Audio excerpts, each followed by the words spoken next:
Welcome to the Family Skeptical, Parenting Through Nonbelief. We're a married atheist couple raising two wonderful, strange children. We ask big questions, dissect weird parenting moments, and examine how society ignores or misrepresents families like ours. If you're any stripe of non-believer who's involved in raising children, welcome. You are our people. Our kids have heard all our swears, but yours might not have. So be thoughtful if there are young people listening with you. So, moms. Hey, Pops. Things have been happening in the world since we last recorded. They have, and unfortunately, they're all pretty bad. Yeah. So we're going to talk about Roe today. Yeah, everybody else is talking about it. There have been a lot of great teardowns from the secular community and even from religious communities that disagree with the, theocratic bent of the current SCOTUS. But the issue that I have is ultimately that those, like the majority of people supported and still support, having abortion be accessible fully or reasonably accessible. Like the way Roe was supported by the majority of Americans. The majority of Americans also being really religious. As a husband to a secular Jew, culturally, you might not adhere to the religious side of Judaism, but culturally and religiously, every Jew I've ever talked to adheres to life begins at breath. And in some cases, a person isn't really a person until after they're born, not just after they start breathing. Like, it matters, I believe, more in Judaism that personhood lines up with what we actually perceive, not what we wish for. And it feels like a certain stripe of Christianity, hear me out, I know this is crazy talk, a certain stripe of Christianity has a wish for everybody else to see gestation in the same way that they do, and that it's been weaponized and politicized to the point of absurdity. And now everybody else is going to suffer because of it. And I think what we've seen statistically is, regardless of what people say they believe, everybody needs access to abortion. Yep. You are just as likely to get an abortion if you are religious and grow up in communities that say they do not support that right, as you would if you are. Yeah. And, I wasn't necessarily even planning on talking about the overturning of Roe this week. I was hoping we weren't. Well, you were the one who suggested it. I broke up. I know. And I was on the fence about suggesting it. I was almost tongue in cheek, but you wanted to run with it. So here we are. Well, but it's good to talk about. It's good to talk about it. The reason I didn't is I do feel like, I am obsessed with podcasts, and I have listened to, I don't know how many hours about the Dobbs decision. It's a little bit overwhelming. And I know we're going to talk about it, but like as a parent, my God, it's a nightmare. And it didn't take any time for them to say, nope, this is exactly why we overturned Roe. So we could also do stuff like this. It's horrifying. And I do think most of what needs to be said has been said about it. Yep. And now the question is really who's going to do the work. But you brought it up as something to talk about. And I wasn't quite sure how I wanted us to approach it that would lend anything new to the conversation. Mm-hmm. And then last week, I was listening to the Atheist Experience, their show on June 26th. And that was the show where they got a lot of calls about abortion. Mm-hmm. And two of the callers were atheists. And they both called saying almost the exact same thing. And that was, and I think I'm quoting exactly here, both men, I have to say. And shockingly. And the first caller called in and he opened with, a woman made a choice to have sex. And when he was challenged about that perspective, he also said, women have so much access to contraception and nobody's making anyone have sex. First, clearly that's not true. Like, the idea that's nobody, a cell phone. Oh my God. Yeah. The idea that nobody's making anyone have sex is just obviously completely false. Yeah. And when he was pushed on it, he did say, well, I think the fetus is a person in a life. But that is not what he led with. Right. And that first caller intrigued me because I felt like he was partially calling in to work through his thinking. Yes, I remember that call. Yeah. And I think the hosts did a good job. But the question I had listening to him was, one, are you currently with a partner trying to get pregnant? And if the answer is no, are you okay giving up sex? And I can't imagine, I have my doubts that his answer to the first one would be yes. And I know his answer to the second one wouldn't be. And I don't understand men who want women to not have sex unless they are actively trying to get pregnant, but don't understand that that means no more sex. And I think there are two things that I feel compelled to bring up. One, I take him at his word that he's an atheist, because I've met more than one atheist who has a vehemently pro-life stance.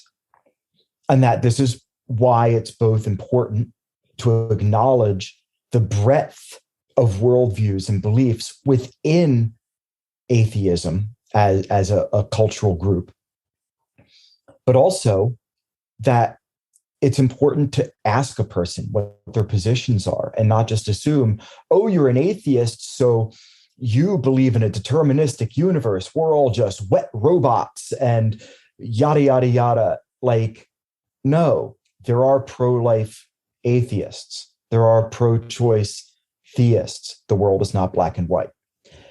Second, I think honestly, moms, I have to like put it out there for you a little bit.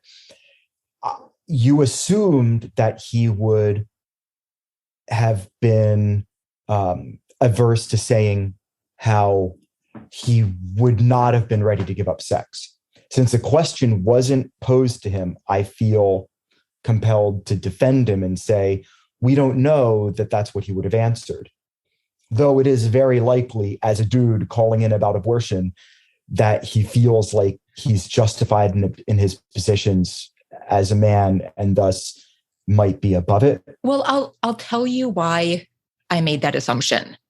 And please do. I am willing to stand by it. It's because of the question. A woman made a choice to have sex. Right. It assumes no agency on the part of the man. And what I hear in that question and him trying to work through it, not feeling quite sure, but just having this feeling, what I hear in that question is, but shouldn't women be punished? I hear the other arguments, but really, shouldn't women be punished? I feel like that is the underlying cultural norm behind that question that people can't get out of their heads. Yeah, I completely agree. Obviously, the cultural norm thing. And I hear you. That's a really astute observation on your part.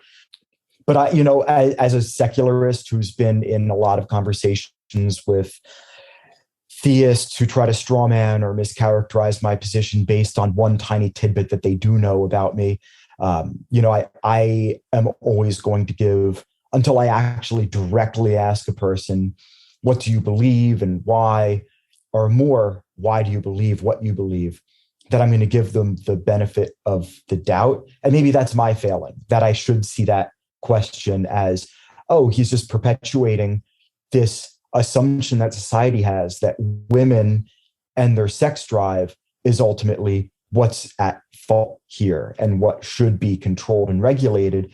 And yeah, that does, if looking at how some atheists view, trans rights, how some atheists can be horribly misogynistic, that it pervades. It isn't just limited to those religious folk that, strident atheists rail against 24/7. Yeah. And I certainly hope he's coming from a more complex place, but yeah, we can hope. But I would doubt it. No, well said. I think, and that brought up something for me, because the one thing, having listened to God knows how many hours about this, the one thing I haven't heard, which I think is so important and also comes back to the US's sort of puritanical roots, is that nobody is saying sex for non-procreative purposes is important. Yeah. There are, not to ignore people who are asexual or who have lower libidos. That is certainly a thing and a wonderful way to be in the world. But for most people, intimacy matters and is an important part of life and happiness for women and men. And to act as if that can be turned off does not correspond with any reality that we have seen. It to me, completely ignores the human condition. When you look at the world, all music, all art, most novels you will read, most movies, people crave connection and love and physical touch.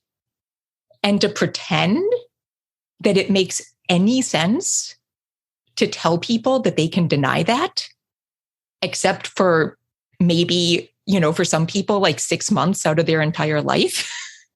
Mm-hmm. I just don't understand that. Yeah. And the point of this podcast is to talk about parenting through non-belief. We are parents of 2 sons. We can teach them how to practice empathy, both to their future romantic partners and to the world around them. We see that like so many women who do not have the same advantages that our family have, that they are the ones who are going to be most impacted by abortion prohibitions, that empathy matters. And we can emulate that. We can teach it through example.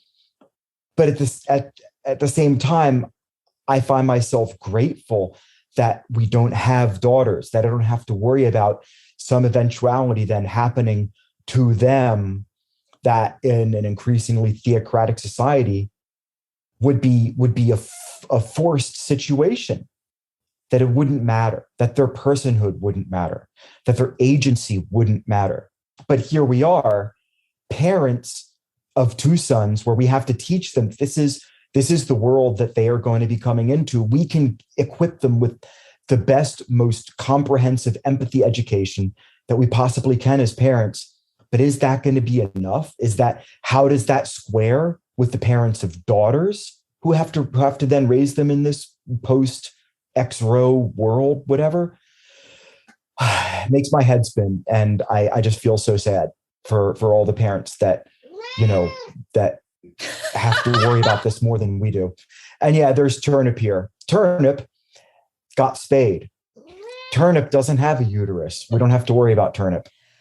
Yeah. I mean, at one point I worked on a project where I had to research sex ed and sex ed through history. And I think what you see, even to a certain point up to the present day, is that for young people, it is so often presented that it is young men's role to pursue sex and women's role to make it not happen. And I think that's one place parents can start. That is a ludicrous framing. Yeah. That hurts everyone. Wow, that's a great encapsulation. I think basically we just have to go back and rethink all of the assumptions that we come to this issue with. And until we do that, it'll remain too easy to make these horrible decisions and to put all the onus on women and all sorts of other things. But also, do call your representatives. Please. Call all the people. Yeah. And do all the volunteering. Call them all. And do all the donations. Not only is it about getting people elected, if we can't expand the Supreme Court, we can expand lower courts. There's a lot of different things we can do. So if you can find a way, even thinking outside the box, of reaching out to organizations that really need the help, or if you know of even a local, more progressive or left-leaning church organization that is doing work, because I know they are out there, that is doing work to this regard, support them. Like, for this sort of nonsense to end, everybody who doesn't believe in this cultural push has to band together. And that means secular and religious alike. Like I said at the top, Jewish organizations across the board are absolutely horrified by this. This decision flies in the face of their religious beliefs, but because they're not, freaking Southern Baptists or evangelicals, they do not matter. So don't be shy about reaching out across the religious divide if that's the organization in your community that's doing the work, actually like getting out there and physically helping women who are in need of the support right now. You don't have to go it alone. And the only other thing I'll say, having also spent some time around social justice and philanthropy, unless you are an expert, nobody needs to start anything new. No. There are amazing groups who have been doing this work. Don't reinvent the wheel. Don't support those people. Yep. And if you're not the expert, you don't have to come in and lead. You can just come in and help. Yep. Yeah. Mm. Hard times. And we're not even going to talk about the other terrible decisions in the Supreme Court around religious separation of church and state, because it's just too much. Yeah, taking a knee doesn't matter unless you're taking a knee for God. There are conservative, secular parents out there too, and I don't want you to feel like we are against all conservatism. There are conservatives within our families and within our circle of friends who don't necessarily agree with this overreach. We understand.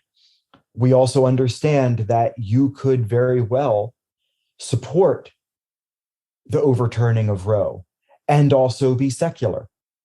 We understand that that is a possibility.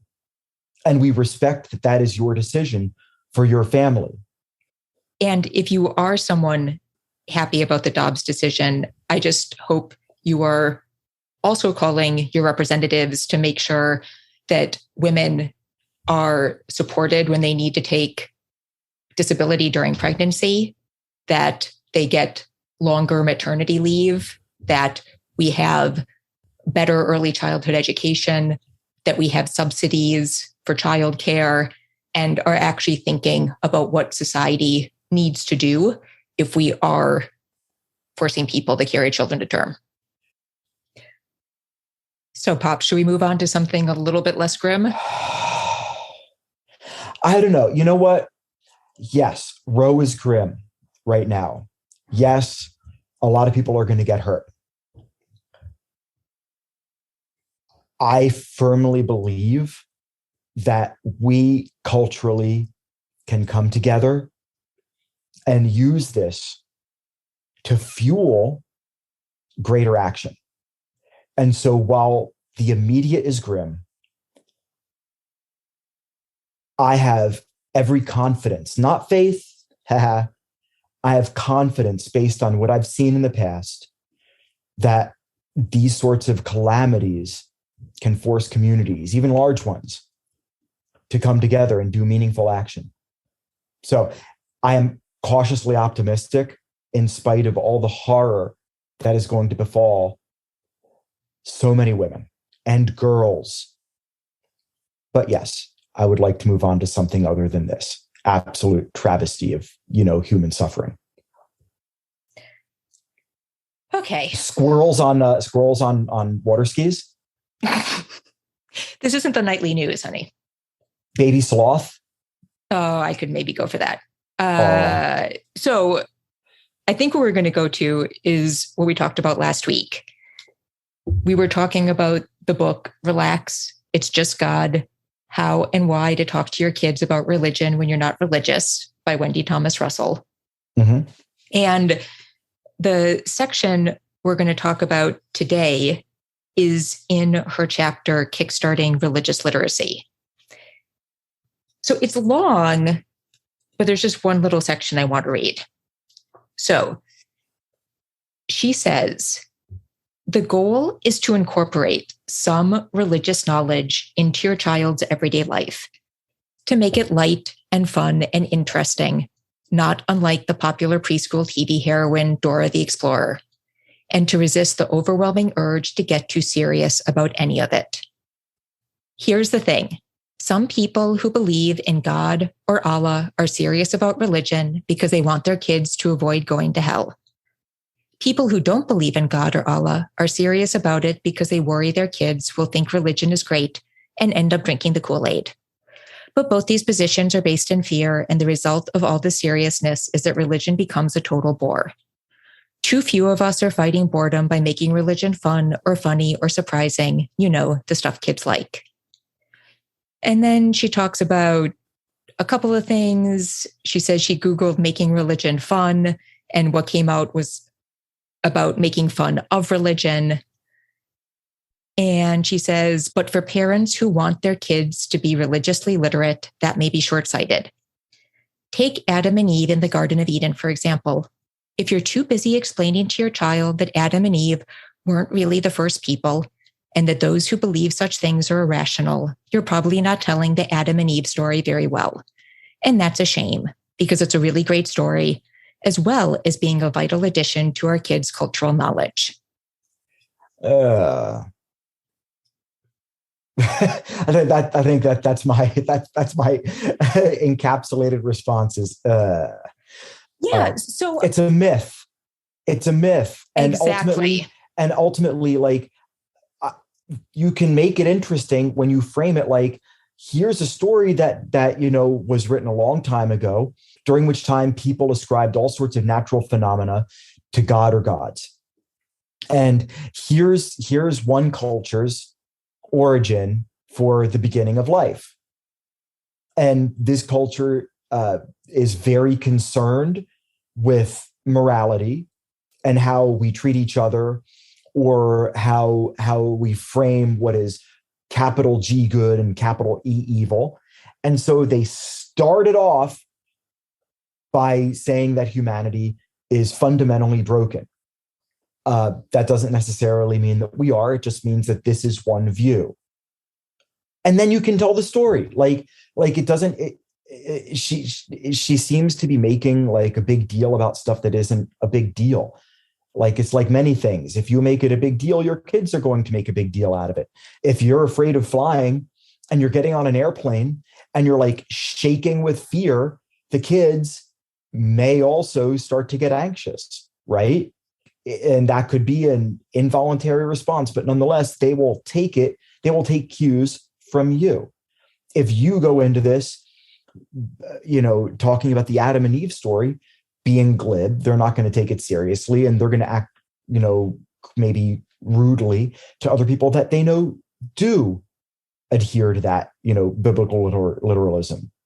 But all you have to do is say that it's a story that people would tell each other about this, that, or the other thing, and you leave it at that. Yeah, I don't get it. I don't get her viewpoint. I agree. So I think where I think she's right is that if you go into these stories solely focused on pointing out what's wrong, that is not going to be an interesting experience. So there, I agree. Mm-hmm. But I think you're right. It's not hard. And what I find very worrying is this idea that it's fun. Because I am sorry, most stories from religions, I would not categorize as fun. Seriously. I don't get, yeah. They are interesting. They are intriguing. They are a good thing to talk about. But if you are making them fun, what you are doing, she talks about later, be sure it's age appropriate. Yeah. So we're not going to read the Bible until we're teenagers. Got it. Well, that's the thing, right? If you're trying to make it fun, what you're doing is the same thing as the religious people who tell the story of Noah and the ark like it's a fun zoo and leave out the part about God wiping out the rest of the world. But God loved Noah and his family, so God's loving, right? And that's not the story. Right. And I would say that leans towards indoctrination. I would absolutely agree. So to me, I totally agree with you. It's not hard if you approach these stories the way I approach everything that I read with the boys. There's nothing I read where I don't stop if I think there's something intriguing. Yes. Like if we're reading a story and I think they're giving short shift to a female character, I'll stop and say, that's interesting. She's usually really strong. Why didn't she just take care of that herself in the scene? That seems like a weird character choice to me. Yeah. Or if, like the terrible Percy Jackson movies. Right? Tell us what you really think, Moms. We really enjoyed the books. But, the second Percy Jackson movie we laughed about it. There's this terrible pseudo-racism towards Cyclops. It's not nice. He's like the nicest guy, too. It's like, come on. It's so weird. But we're not going to let that go and not say something to the kids about it while we're watching it. We're going to say, this is ridiculous. It's weird. What is happening here? And that, to me, as non-religious parents, is the gift you can give reading anything. Yeah. If nothing is sacred, then you get to constantly ask questions. Yeah. And you should be doing that whether you're reading Adam and Eve, which I'm sorry is not, she says, it's a really great story. Adam and Eve is an incredibly problematic story. Yeah. So if you're not talking about that and questioning it, why bother? And also, if you're not looking at it from the standpoint of what is it about human nature that led the people that wrote these stories to frame them in the way that they did, then you're missing the opportunity to actually glean something that the children, that our kids can use in their lives from those stories. Like, not all of the Bible is necessarily super horrible and problematic. There are some parts that are usable, but from like a secular standpoint, obviously, like if you're a literalist, then every jot and tittle, da. But we don't have to be precious about where we gain wisdom from and how we teach our children. For me, I look at what is it and what does it say and how can I use it? I would not write off the Bible, whole cloth. Oh, definitely not. I think I'm not just saying it's a cautionary tale either. No. No, they're wonderful things. Like David and Jonathan and Ruth and Naomi, ironically, two same-sex finger quote friendships are held up as like the examples of stalwart, loving relationships in the Bible. Mm-hmm. Naomi and Ruth, I believe, like their relationship has led to, the formation of wedding vows, right? And like you can gain from reading the Bible, not just in what you shouldn't do, but also in some cases, how we can treat each other better. But you have to look at it through a critical lens. You can't frame it like, oh, it needs to be fun, or, oh, we need to be snarky because it's not us. Like there is another way, if, you're interested in finding it.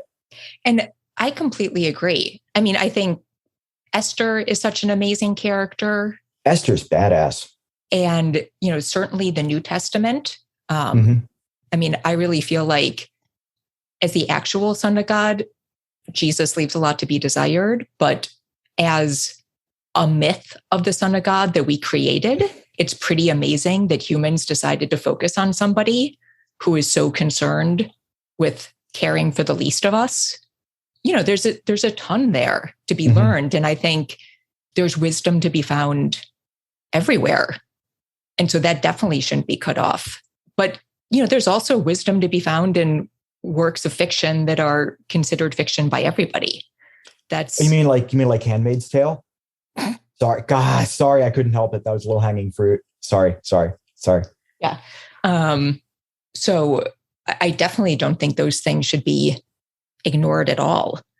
Whenever we talk about anything with our kids, it makes sense to question and to point out what's valuable, what doesn't make sense, what's still a question, what we have questions about. And that's what's going to lead to greater learning. Did you have a favorite story when you were religious? A favorite story? You know what? I was a big fan of, again, like the sci-fi fantasy nerd in me. I was always a big fan of the Gospels and the magical nature of Jesus. But like Jesus confronting the Pharisees and like Teresa and Real Housewives in New Jersey flipping over the freaking tables, trashing the place, demonstrating that their focus is on the wrong thing.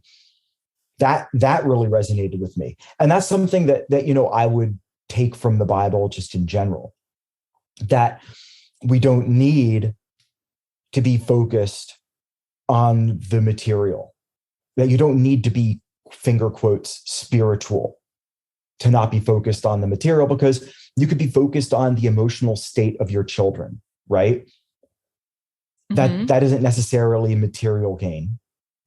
You could be focused on your children's education, which, while you use materials and consume materials in the process of doing so, it isn't about the materials. It's about them becoming different, hopefully better people as a result.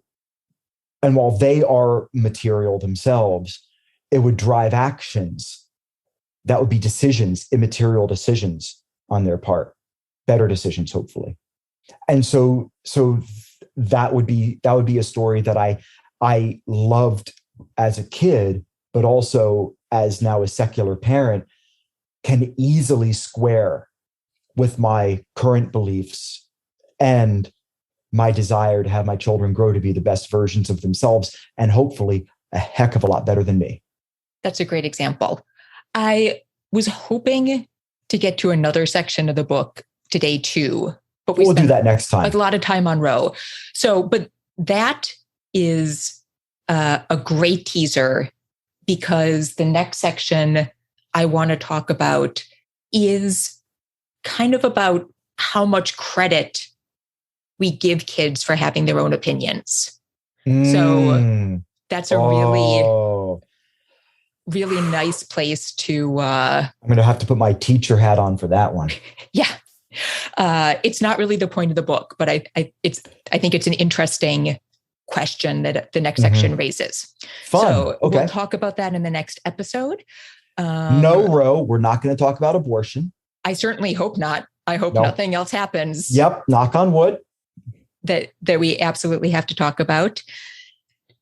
Quickly, to get through thanks, the music for the show was provided by First Frame Music and Jonathan Zalben. Thank you again for listening, and we look forward to talking to you in the next episode. So that wraps up another episode of The Family Skeptical, where nothing is sacred except for our kids.